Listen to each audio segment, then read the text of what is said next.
Episode 3 होने वाला है आज जीएस का शो का। रोज सुबह 11 बजे आपको मिल जाता है, देखना मत भूला करिए। टॉपिक वाइज चल रहे हैं हम लोग, अभी पॉलिटी पढ़ा रहे हैं, पॉलिटी के बाद अन्य विषय पे आएंगे। ये सीरीज आपके लिए ब्रह्मास्त्र होगी। मुश्किल से आपके पास 10-12 मिनट आपका लेता हूँ और इसको आप जब भी देखोगे तो आपको ऐसे इन्फॉर्मेशन मिलेंगी जहां से परीक्षा में सवाल आते ही आते हैं। आज का जो टॉपिक होगा वो होगा आपका संविधान सभा का गठन, formation of the constitution assembly. इसके बारे में सब चीज बारी बारी से समझते हैं, जितने फैक्ट हैं और इसकी जो कमेटियां बनी थी उससे कौन कौन संबंध थे वो बातें हम लोग करेंगे। सबसे पहले समझिए, आपकी संविधान सभा का निर्माण करने वाली संविधान सभा गठन होता है वो होता है जुलाई 1946 में कैबिनेट मिशन की रिपोर्ट पे। कैबिनेट और क्रिप्स दो मिशन ने संविधान की बात करी थी। क्रिप्स मिशन 1942 में आती है, उसने संविधान बनाने का सुझाव दिया, कैबिनेट ने सलाह दिया, लेकिन माना गया बात जो बनी वो कैबिनेट मिशन के आधार पे बनी। इन दोनों बातों में डिफरेंस याद रखिएगा। क्रिप्स ने सुझाव दिया लेकिन सुझाव को स्वीकार किया गया कैबिनेट मिशन के तहत। ठीक है, तो संविधान सभा का निर्माण पूछे कब हुआ, किसके तहत हुआ, तो कैबिनेट मिशन के तहत इसका निर्माण किया गया। अगर पूछे सुझाव किसने दिया तो क्रिप्स ने सुझाव दिया था। इन दो बातों में डिफरेंस याद रखेंगे, परीक्षाओं में कंफ्यूजन होता है। संविधान सभा के सदस्यों की अगर कुल संख्या देखें तो 389 है। अगर आपको परीक्षा में कंफ्यूजन हो तो 3 3 का 9 करके आप इसको याद करिएगा। संविधान सभा में जो टोटल जो आपके मेंबर थे वो 389 थे, जिनमें 292 जो है ब्रिटिश प्रांतों के प्रतिनिधित्व करते थे, यानी कि 292 जो थे ब्रिटिश जो प्रोविंसेस थे उनके जो है प्रतिनिधि थे। 4 चीफ कमिश्नर क्षेत्रों के प्रतिनिधि थे और 93 जो है ये परीक्षा में पूछा गया है, 93 थे जो अलग अलग आपके देसी रियासतें थी, जो प्रिंसली स्टेट्स थी उनकी तरफ से आए हुए थे। यानी कि संविधान सभा में जो है इनडायरेक्ट लोग आए हुए थे, यहाँ पे कोई डायरेक्ट इलेक्शन नहीं हुआ था, इसको भी ध्यान में रखेंगे। संविधान सभा का जिसका चुनाव प्रादेशिक विधानसभाओं केवल निम्न सदन के सदस्यों द्वारा परोक्ष रूप से किया गया था, यानी कि कब किया गया था, इनडायरेक्ट रूप से किया गया था। यह परीक्षा में पूछा गया है, elected indirectly bye provincial assemblies it's first meeting. अगर पूछे कि संविधान की पहली बैठक कब होती है तो 9 दिसंबर 1946 को। ठीक है, 9 दिसंबर 1946 को संविधान सभा की पहली मीटिंग होती है। Most important fact. ठीक है, देखिए अब जब संविधान सभा की बैठक होती है, क्योंकि मुस्लिम लीग की बातों को अस्वीकार कर दिया गया था, मुस्लिम लीग लगातार पाकिस्तान की मांग कर रही थी, कैबिनेट मिशन ने इसको अस्वीकार कर दिया, तो मुस्लिम लीग ने संविधान सभा की पहली बैठक का बहिष्कार किया था, ये याद रखेंगे। और इसी पहली बैठक में ही आपके डॉक्टर जो सच्चिदानंद सिन्हा होते हैं, ये सबसे बुजुर्ग आदमी होते हैं, इन्हीं को सर्वसम्मति से संविधान सभा का अस्थायी अध्यक्ष नियुक्त किया गया। अगर पूछे संविधान सभा का पहला अस्थायी अध्यक्ष कौन था तो डॉक्टर सच्चिदानंद सिन्हा जी थे। इनका नाम याद रखेंगे। ये कब बनते हैं, 9 दिसंबर को बनते हैं और 4 दिन की चांदनी होती है, लेकिन इनकी चांदनी सिर्फ 2 ही दिन की थी। अगले 2 दिन बाद 11 दिसंबर को ही डॉक्टर राजेंद्र प्रसाद आपके संविधान सभा के अस्थायी अध्यक्ष बन जाते हैं। 2 डिफरेंट बातें हैं, एक अस्थायी अध्यक्ष पूछे तो सच्चिदानंद जी चूंकि सबसे बुजुर्ग आदमी थे, उसके 2 दिन बाद 11 दिसंबर को आपके डॉक्टर राजेंद्र प्रसाद इसके अध्यक्ष बन जाते हैं, यानी कि इसके प्रेसिडेंट बन जाते हैं। किसके, संविधान सभा के। परमानेंट पूछे तो आपके परमानेंट जो थे वो डॉक्टर राजेंद्र प्रसाद थे। ठीक है भाई, और अगर अस्थायी पूछे, टेम्परेरी पूछे तो आपके सच्चिदानंद सिन्हा साहब थे। ठीक है, चलिए drafting committee form on 29 August under doctor Bhimrao Ambedkar. एक ड्राफ्टिंग कमेटी का निर्माण होता है, बीएन राव के सुझाव पे ड्राफ्टिंग कमेटी बनाई जाती है। उस ड्राफ्टिंग कमेटी के जो अध्यक्ष होते हैं वो भीमराव अंबेडकर बनते हैं। उनके साथ कुल और 6 मेंबर होते हैं। उन 6 मेंबर में केएम मुंशी एक ऐसे मेंबर होते हैं जो इकलौते कांग्रेस की तरफ से नॉमिनेट किए जाते हैं। आगे पूछे कुल कितने मेंबर थे तो कुल 6 मेंबर थे। टोटल कितने मेंबर थे, टोटल 7 मेंबर थे, लेकिन उस 7 में एक मेंबर जो है भीमराव अंबेडकर भी थे। ऐसा सवाल परीक्षा में पूछा गया है कंफ्यूजन को लेकर के कि भैया आपकी जो ड्राफ्टिंग कमेटी थी भीमराव जी को छोड़ करके कुल कितने मेंबर थे। बच्चों ने 7 पढ़ रखा था, थाला फॉर अ रीजन, और मार के चले आए 7, लेकिन भीमराव अंबेडकर को छोड़ करके पूछा है, उन्होंने इस पर ध्यान नहीं दिया। तो परीक्षा में क्या पूछ रहा है उस पर विशेष ध्यान देना है आपको। ठीक है, चलिए बीएन राव को मैंने कहा कि कॉन्स्टिट्यूशनल एडवाइजर नियुक्त किया गया था। संविधान की बात करें तो कुल 2 साल 11 महीने 18 दिन लगे इसको बनाने में। ठीक है, 22 जनवरी 1947 को जो है प्रस्ताव, जिसका उद्देश्य प्रस्ताव था, उसकी स्वीकृति हो गई, जिसे नेहरू जी ने पढ़ा। बाद में जो है इसी ने संविधान सभा की नियुक्तियां करी। ठीक है, चलिए अब संविधान सभा की जब नियुक्तियां हो जाती हैं तो उस नियुक्तियों के आधार पर कुछ कमेटी का निर्माण होता है। उस कमेटी के बारे में देख लेते हैं, जहां से पेपर में आपके मैचिंग वाले प्रश्न, डायरेक्ट इनडायरेक्ट सारे प्रश्न पूछते हैं। देखिए, संविधान सभा की जो आपकी नियुक्ति होती है उसमें आपके बनते हैं संचालन, स्टीयरिंग जो कमेटी होती है उसके डॉक्टर राजेंद्र प्रसाद बनते हैं अध्यक्ष। भैया इनको थोड़ा पता होता है, क्योंकि ये त्रिपुरी अधिवेशन में जब आपके सुभाष चंद्र बोस ने रिजाइन करा था, उसके बाद इनको अध्यक्ष बनाया गया। थोड़ा इनको संचालन का आइडिया था कि कैसे चीजों को जो है संचालित करते हैं, कैसे मैनेज करते हैं, इसीलिए इनको डॉक्टर राजेंद्र प्रसाद को बना दिया जाता है इसका अध्यक्ष। ठीक है, ड्राफ्टिंग कमेटी मैंने बताया भीमराव अंबेडकर को बनाते हैं। के.एम. मुंशी इसमें इकलौते कांग्रेसी होते हैं, कुल 7 मेंबर इसमें होते हैं। अगर पूछे भीमराव जी को छोड़ करके तो कुल 6 मेंबर थे, बातें याद रखिएगा।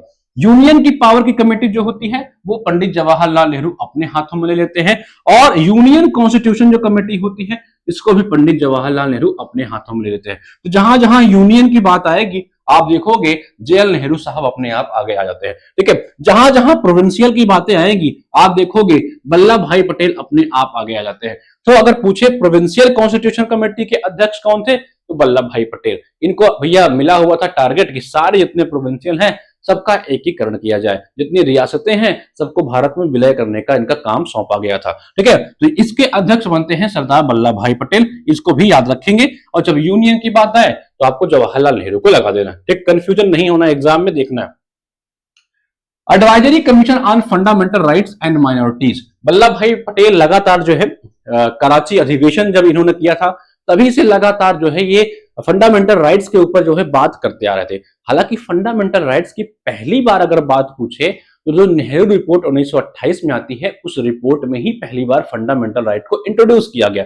लेकिन कराची अधिवेशन में विशेष तौर पे इन्होंने इसको जो है एडवाइस किया था कि फंडामेंटल राइट्स मिलना चाहिए, और ये यूएस का आधार बना करके दिया था, क्योंकि यूएसए में फंडामेंटल राइट्स था, हमारे यहां भी इसको इंट्रोड्यूस किया जाए। तो जब इसकी कमेटी बनती है तो इस कमेटी के अध्यक्ष इनको बनाया जाता है। साथ ही साथ जो माइनॉरिटी होती है उनकी जो कमेटी होती है उसके भी अध्यक्ष, उसके भी मुख्य ही होते हैं। ठीक है, तो अगर पूछे कि फंडामेंटल राइट्स और माइनॉरिटीज कमेटी के अध्यक्ष, प्रेसिडेंट या चेयरपर्सन कौन थे, तो वल्लभ भाई पटेल जी थे।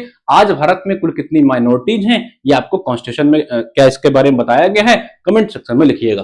ठीक है, advisory commission on tribal and excluded area, ये थे आपके सरदार वल्लभ भाई पटेल। ठीक है भाई, मौलिक अधिकारों की एक सब कमेटी भी, क्योंकि वल्लभ भाई पटेल सारा काम तो कर नहीं पाएंगे तो उनको एक असिस्टेंट दिया गया जो काम करते थे माइनॉरिटीज कमेटी की सब कमेटी के लिए। ठीक है, सॉरी फंडामेंटल राइट की सब कमेटी के लिए, वो थे आपके जेबी कृपलानी। अगर जेबी कृपलानी का नाम आपने इसके पहले सुना होगा, तब सुना होगा कि जब भारत की आजादी मिलती है 1947 में 15 अगस्त को, उस समय कांग्रेस के अध्यक्ष यही भाई साहब रहते हैं। ठीक है भाई, इन्हीं की कृपा होती है। तो माइनॉरिटी सब कमेटी की अगर पूछे कौन प्रेसिडेंट था तो एच.सी. मुखर्जी थे, और यही एच.सी. मुखर्जी जो थे आपके डॉक्टर राजेंद्र प्रसाद के साथ साथ संविधान सभा के वाइस चेयरपर्सन बनते हैं, या यूं कह लीजिए कि उप जो आप बनते हैं सलाहकार, वो इनके साथ बनते हैं। ठीक है, जो उप अध्यक्ष उपाध्यक्ष जिसे आप कहते हो एच.सी. मुखर्जी साहब ही होते हैं। ठीक है, चलिए रूल्स ऑफ प्रोसीजर कमेटी, इसके होते हैं डॉक्टर राजेंद्र प्रसाद, क्योंकि इनको थोड़ा बहुत रूल रेगुलेशन का आइडिया होता है, क्योंकि मैंने आपसे कहा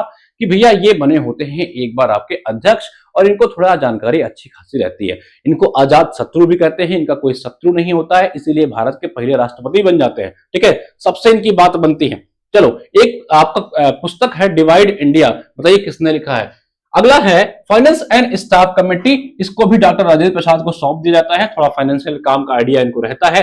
क्रेडेंशियल कमेटी जो होते हैं इसके होते हैं अल्लाद कृष्णा स्वामी अय्यर। अल्लाद कृष्णा स्वामी जो होते हैं ए के अय्यर साहब, ये आपके प्रत्यायक जो क्रेडेंशियल कमेटी होती है उसके अध्यक्ष बनाए जाते हैं। ठीक है भाई, सीए से याद कर लेना, हमने तो ऐसे ही याद किया था कि भैया सीए जो होता है पैसे वैसे का काम करता है, तो हमने सीए से इनका नाम याद कर लिया था। अब आपको कैसे याद हो रहा है आप देख लीजिएगा। ठीक है, हाउस कमेटी के अध्यक्ष थे वो थे पट्टाभी सीतारमैया। ये वही पट्टाभी सीतारमैया हैं जिनको आपके सुभाष चंद्र बोस ने पटका था, पटका का मतलब है पटकनी दी थी, हराया था। किस अधिवेशन में हराया था जरूर लिखिएगा। ये गांधी जी के बहुत अच्छे भैया मित्र कह लीजिए, चेहरा चपड़ा कह लीजिए, जो कह लीजिए, गांधी जी के बहुत अच्छे खास आदमी थे, गांधी जी चाहते थे ये बने, लेकिन इनको सुभाष चंद्र बोस ने पटकनी दे दी थी।